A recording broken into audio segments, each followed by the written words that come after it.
Senin 23 Juni siang tadi, Kepala Badan Narkotika Nasional, Martinus Hukom, menyebutkan Des Pemberantasan Narkoba di bawah koordinasi Kementerian Koordinator Politik dan Keamanan berhasil menyita barang bukti narkotika seberat 683,8 kg dari operasi bersama selama April hingga Juni 2025. Barang bukti itu berasal dari 172 laporan kasus narkotika dan diantaranya sebanyak 285 tersangka yang terdiri dari 256 laki-laki dan 29 perempuan yang sudah diamankan. Operasi bersama antara BNN dan Bea Cukai berhasil mengungkap sebanyak 172 kasus yang terhubung dalam 4 jaringan sindikat domestik, jaringan antara pulau dan antara provinsi, dan sebanyak 3 jaringan sindikat internasional yang beroperasi di Malaysia dan Indonesia.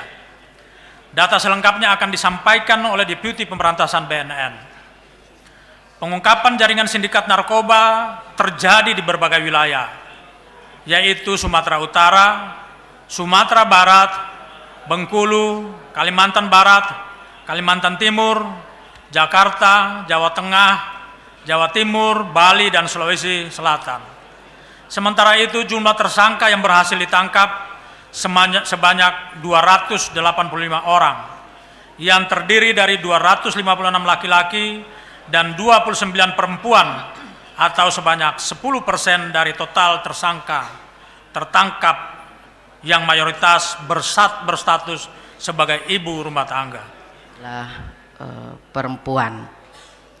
Modus operandinya, mereka menyembunyikan di area intim dan menyertakan anak untuk mengelabui pengawasan.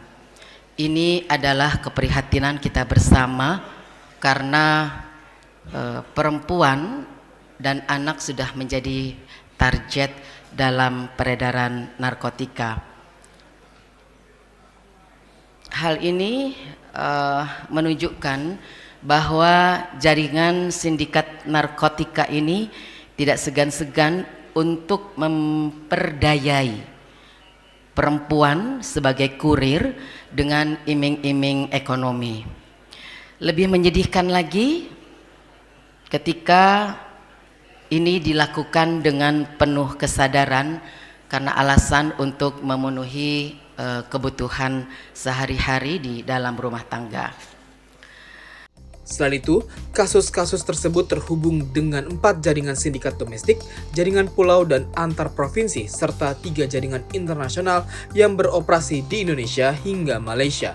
Tidak hanya itu, pada periode yang sama, BNN juga berhasil mengungkap kasus tindak pidana pencucian uang yang terdiri dari 2 jaringan sindikat narkotika dengan nilai aset sitaan yang jumlahnya mencapai 26,1 miliar rupiah. Semua penangkapan hingga penyitaan yang dilakukan oleh BNN disebut sebagai bukti nyata komitmen pemerintah dalam perang melawan narkoba.